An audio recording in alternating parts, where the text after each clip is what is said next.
tell me that I'm never. Halo semua, salam sejahtera Malaysia. Selamat datang ke channel Fels Lifestyle. Tuan-tuan dan puan yang amat dihormati.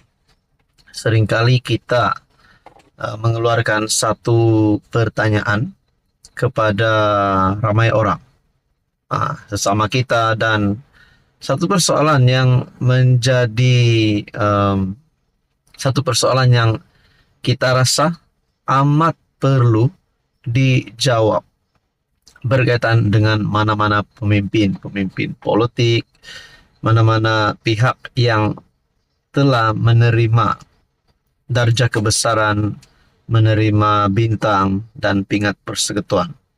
Kepada penerima-penerima ini, sudah pasti mereka mendapat kepujian, mendapat kredit untuk menerima pangkat ataupun darjah kebesaran. Dan bagaimana pula bagi mereka yang terlibat dengan siasatan polis ataupun SPRM? Makna kata mereka terlibat dengan salah laku, jenayah, rasuah dan sebagainya. Akhirnya, tuan-tuan dan puan, yang di Pertuan Agong 17 melalui perkongsian daripada Malaysia Kini bertarikh 7 September, amaran Agong, darjah kebesaran ditarik balik jika cemar nama negara.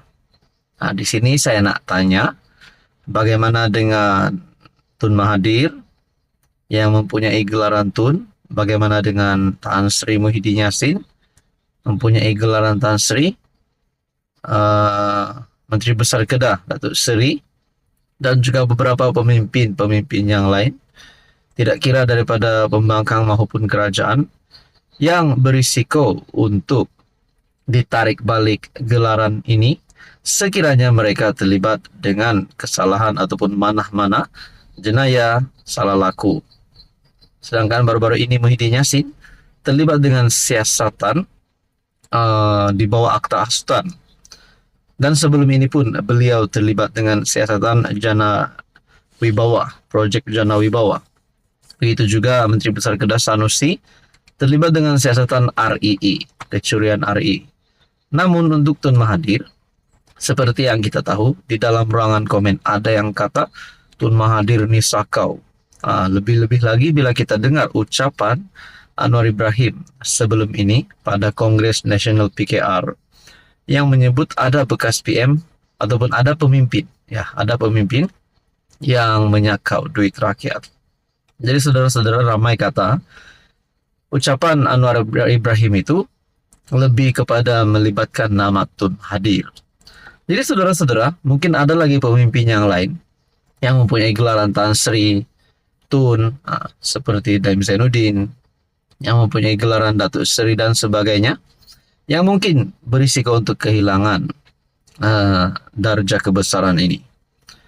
Perkongsian daripada Malaysia Kini yang di Pertuan Agong Sultan Ibrahim memberi amaran untuk menarik balik darjah kebesaran, bintang dan pingat persekutuan daripada penerimanya jika mereka terlibat dengan jenayah, mencemarkan nama negara atau dihukum oleh mahkamah.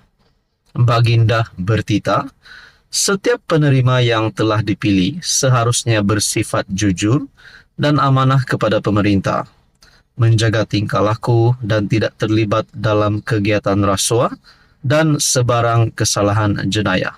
Wow, ini sudah menjadi satu perkara yang jelas bahawa mana-mana penerima, mana-mana pemimpin yang telah mendapat darjah kebesaran ini, sekiranya mereka terlibat rasuah, disahkan terlibat rasuah, mereka perlu dikenakan tindakan ini. Sekiranya ada penerima yang mencemarkan nama negara atau melakukan jenayah dan telah dihukum oleh mahkamah, maka segala darjah dan pingat kebesaran akan ditarik balik. Goodbye to it.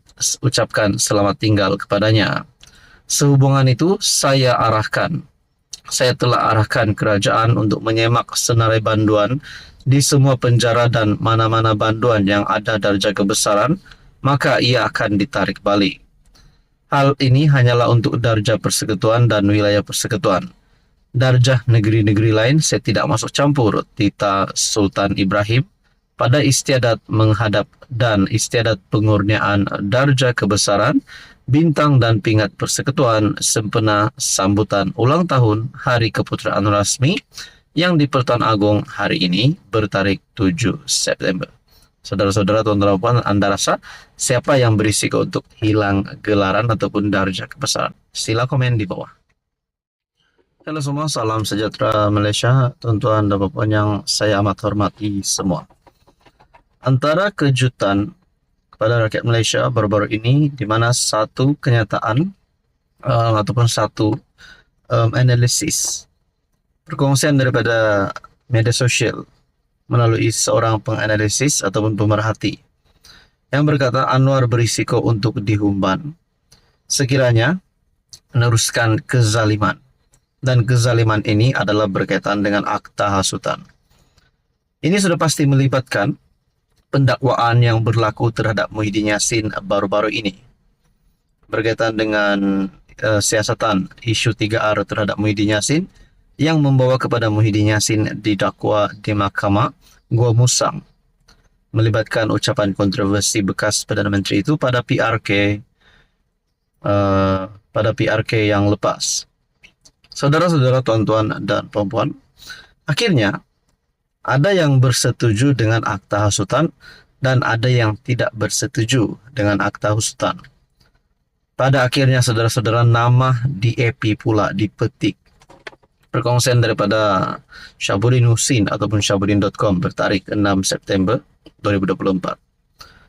DAP kekal bantah akta hasutan.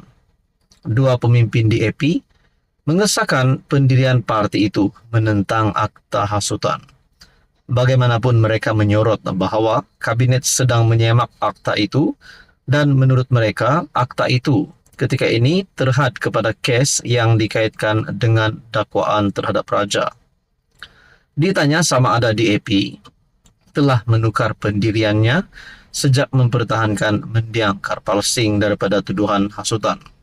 Timbalan pengerusi DAP Gobind Singh Dio menegaskan sebaliknya. Pendirian kami mengenai akta hasutan adalah sangat jelas. Apabila Karpal Singh didakwa, kami mempertahankannya. Tetapi seperti yang dikatakan oleh Anthony Locke, pada masa ini terdapat semakan semula akta hasutan, kata Gobind, yang juga anak Karpal. Ketika ini pemakaian akta hasutan adalah terhad kepada kes-kes tertentu seperti yang dikatakan oleh Locke. Melangkah ke hadapan, pendirian DAP mengenai akta hasutan kekal. Tetapi seperti yang telah kami katakan berkali-kali, semakan masih dalam perbincangan. Jadi saudara-saudara, kalau benar berkaitan dengan isu akta hasutan ini boleh menghumban Anwar Ibrahim, adakah pemimpin daripada DAP tidak setuju dengan pendirian kerajaan berkaitan dengan akta hasutan? Untuk rekod, tuan-tuan dan puan, menjawab tuduhan Setiausaha Agung Bersatu Hamzah Zainuddin, Anwar berkata pengurus CPN itu mesti menghadapi akibat daripada kenyataannya yang didakwa berbaur hasutan terhadap raja. Selain Muhyiddin, Menteri Besar Kedah, Muhammad Sanusi yang juga dari PN dikenakan dua pertuduhan di bawah akta hasutan berhubung kenyataan yang menyentuh Sultan Selangor. Jadi saudara-saudara, tuan-tuan dan puan, mungkin ada yang setuju, ada yang tidak. Jadi berkaitan dengan akta hasutan, adakah ini benar-benar boleh menghumban Anwar Ibrahim daripada menjadi pemimpin tertinggi dalam kerajaan hari ini? Saudara-saudara, apa komen Anda?